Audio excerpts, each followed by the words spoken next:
My name is Jacob Wilson. I'm director of the Human Performance Laboratory at University of Tampa.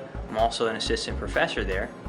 And my specialty is looking at training variables associated with human performance, and particularly skeletal muscle function.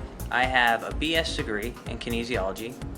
I have a master's degree in exercise physiology, and my doctorate is in skeletal muscle physiology. I was instrumental in starting the Human Performance Laboratory, and we've built it up to study all the advanced variables associated with human performance, as well as body composition. We have things like dual X-ray absorptiometry, which can look at total muscle mass and fat mass. We have things like ultrasound, so we can actually measure from the bone to the top of the muscle. We can measure metabolic rate and what types of calories you're using. But one of the most interesting contraptions that we have is called electromyography. And why is this important? Because as an exercise scientist, when someone trains, I want to see how much muscle they're activating. And I also want to see which muscles are activated. And that's our tool of choice.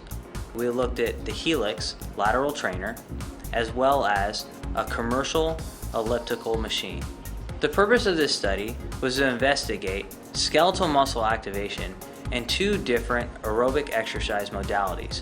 The second purpose of this study was to investigate how long it actually took to reach 65% of subjects' heart rate reserve. Our research scientists concluded that 7 out of the 8 muscle groups looked at were able to be activated to a greater extent in the Helix Lateral Trainer than the elliptical. Now, some of the muscle groups that stood out the most to us were the adductors, the abductors, which correspond to the inner thigh and outer thigh regions, as well as the oblique muscles. One of the interesting findings that our laboratory found was individuals using the Helix Lateral Trainer reached 65% of their heart rate reserve 23% faster than the elliptical. That's the zone that you metabolize fat the quickest, or ideally. So the unique finding from the side-to-side motion of the Helix as opposed to the forward motion of the elliptical is that it was able to activate the obliques, which is the side of the abdominal wall, as well as the gluteus medius, which is hard to target with the forward movement, and the gluteus maximus. If someone wants to metabolize fat, if they want to lose weight, the results of the study indicate that the Helix would be an outstanding choice. For one, it activates a lot of muscle tissue, which is important for calorie expenditure. In addition to that, it gets you in your fat metabolizing zone relatively fast.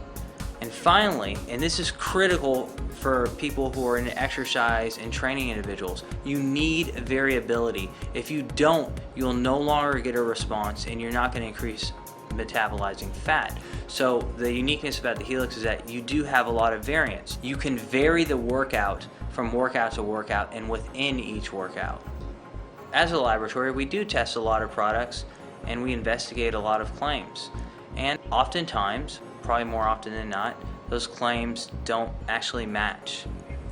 The Helix, scientifically in our experiment, matched the claims.